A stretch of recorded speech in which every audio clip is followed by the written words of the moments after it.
Hai teman pemilih, berjumpa lagi dengan kami di episode ke-8 Nostalgia Pemilu. Kalau di episode kemarin kita sudah membahas mengenai kondisi pasca pemilu pertama di mana kita masuk dalam era demokrasi terpimpin, kali ini kita akan membahas mengenai masa Orde Baru. Yuk kita cari tahu di Nostalgia Pemilu.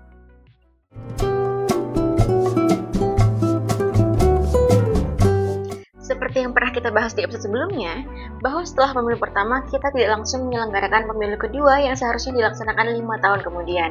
Pada kenyataannya, pemilu kedua baru diselenggarakan 16 tahun setelahnya, yakni pada tahun 1971.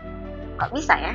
Begini ceritanya, jadi Soekarno digantikan oleh Soeharto sebagai pejabat presiden lewat sidang istimewa MPRS tahun 1967. Tapi pada saat itu, Soeharto juga nggak buru-buru untuk melaksanakan pemilu.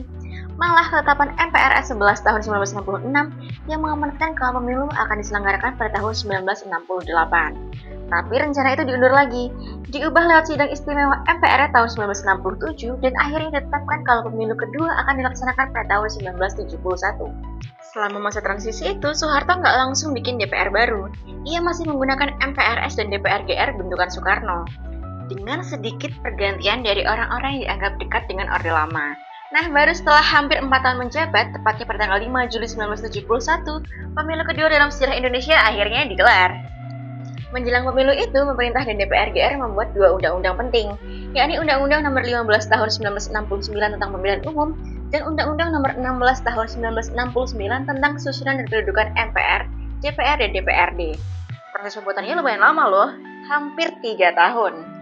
Jadi bisa dibilang bahwa pemilu kedua bukan cuma soal mencari wakil rakyat, tapi juga membangun ulang sistem politik setelah masa transisi yang panjang. Pengen tahu gimana sistem dan siapa saja peserta pemilu kedua? Cari tahu di episode selanjutnya Nostalgia Pemilu. Sampai jumpa!